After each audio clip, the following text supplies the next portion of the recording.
বছৰ বয়সত শিৱসাগৰ সাংবাদিক সন্থাৰ হৈ মা শ্ৰদ্ধাঞ্জলি জনাব।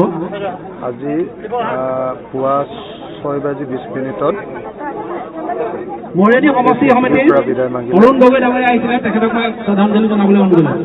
মৰিয়নি সমষ্টি সমিতিৰ অৰুণ মাৰ গগৈ বয়স 94 হ'ল আৰু তেখেতে শিৱসাগৰ স্কুলত পঢ়ি থাকোঁতে আগবাঢ়ি আহক। ভাৰতৰ অৰুণ স্বাধীনতা গগৈ ডাঙৰীয়াক মই অনুৰোধ জনাইছো। সংস্পৰ্শ লাভ কৰিছিলে আৰু তাৰ পৰৱৰ্তী সময়ত অলপ যেতিয়া ডাঙৰ হৈছিলে, গাভৰু হৈছিলে, তেতিয়া তেখেতে যিটো অসমত অতি প্ৰখ্যাত যিটো RCPI আন্দোলন, কৃষক আন্দোলন হৈছিলে, বিষ্ণুপ্ৰসাদ ৰাভাৰ কথাৰ নাম যিসকলে জানে, খগেন বৰবৰুৱাৰ সৈতে পিণ্টু গগৈ আছে আমাৰ মাজত। পিণ্টু গগৈ বৰবৰুৱাৰ সহযোগী হিচাপে, একেবাৰে কনিষ্ঠতম সহযোগী হিচাপে বিভিন্ন ধৰণৰ অঞ্চলত মাটি দখলৰ অভিযান, খেতিয়কৰ মাটিৰ পট্টা আন্দোলন, এই আন্দোলনবিলাকত যোগদান কৰিছিলে। গতিকে ভাৰতৰ স্বাধীনতা মুভমেণ্টৰ লগত জড়িত হৈছিলে। নাট্য আন্দোলনৰ লগত পিয়লি ফুকন নাটকত তেওঁ নিজেই এক্টিং কৰিছিলে।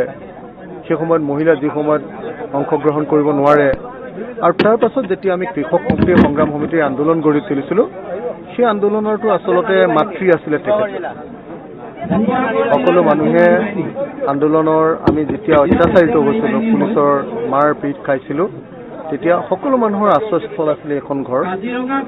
মায়ে এই সদায় এই ঘৰখনত সকলোকে আশ্ৰয় দিছিলে, খোৱা বোৱাবিলাক কৰিছিলে। ৰাতি 1টা বজাত 2টা বজাত আহিলেও সকলোৰে কাৰণে মাৰ ঘৰখন, মাৰ বুকুখন সকলোৰে কাৰণে আপোন আছিলে।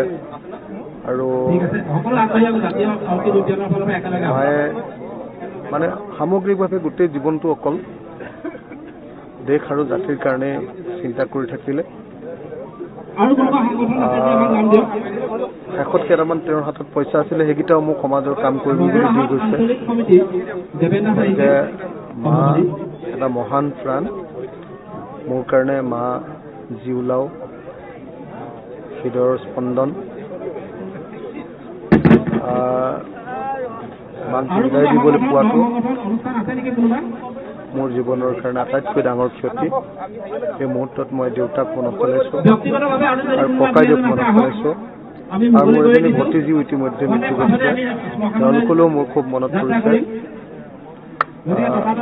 কিন্তু মায়ে সমগ্ৰ অঞ্চলটোৰ কাৰণে যিবিলাক কাম কাজ কৰিছিলে, আৰু লগতে আমাৰ কৃষক আন্দোলনৰ কাৰণে, RCPI মুভমেণ্টৰ কাৰণে যিধৰণে অৱদান আগবঢ়াইছিলে, তাৰ কাৰণে মই তেখেতক আজি আকৌ এবাৰ মা হিচাপে কেৱল নহয়, অসমৰ এগৰাকী সংগ্ৰামী কৰ্মী হিচাপে তেখেতক মই আজি স্মৰণ কৰিছোঁ।